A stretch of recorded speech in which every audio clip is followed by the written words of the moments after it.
హల్లెలూయా. పరిశుద్ధాత్మ దేవునికి మహిమ ఘనత ప్రభావములు కలుగును గాక. అయినట్టున్నాడు, యెహోవా యందు భయభక్తులు కలిగిన వారికి ఏ మేలు కొదువై ఉన్నదని దేవుని వాక్యం చెప్తుంది. నిజమే, యెహోవా యందు భయభక్తులు కలిగిన వారికి ఏ మేలు కొదువై ఉన్నదో. దేవుని బిడ్డలమైన మనము చేయించిన ప్రార్థన దేవుడు వింటాడు, జవాబు ఇస్తాడు, ప్రతిఫలం ఇస్తాడు. ప్రియా దేవుని బిడ్డలారా, ప్రార్థన చేయండి. పరిశుద్ధాత్మ కార్యాలు దేవుడు జరిగిస్తాడు. ఆయన వైపు చూడండి, లోకం వైపు చూడొద్దు, లోకాసుల వైపు చూడొద్దు. ఆయన గొప్ప దేవుడు, ఆయన శక్తి కలిగిన దేవుడు. కాబట్టి యెహోవా యందు భయభక్తులు కలిగి ఉంటే మన చుట్టూ దేవుని దూత కాపుదల ఉంటుంది. కనికరిస్తాడు, రక్షిస్తాడు, ఆదరిస్తాడు, దీవిస్తాడు. కనుక దేవుడు మనతో, మనలో, మనందరిలో ఉన్నవాడు. ఆయనే ఊహించని కార్యాలు చేస్తాడు.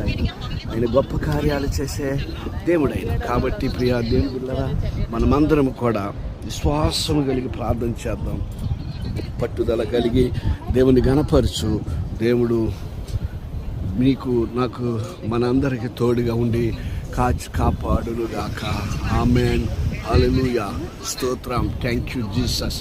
Thank you lord. In the name of Jesus thank you. Please పరిశుద్ధాత్మ దేవునికి మహిమ ఘనత ప్రభావములు కలుగును గాక. ఆమేన్.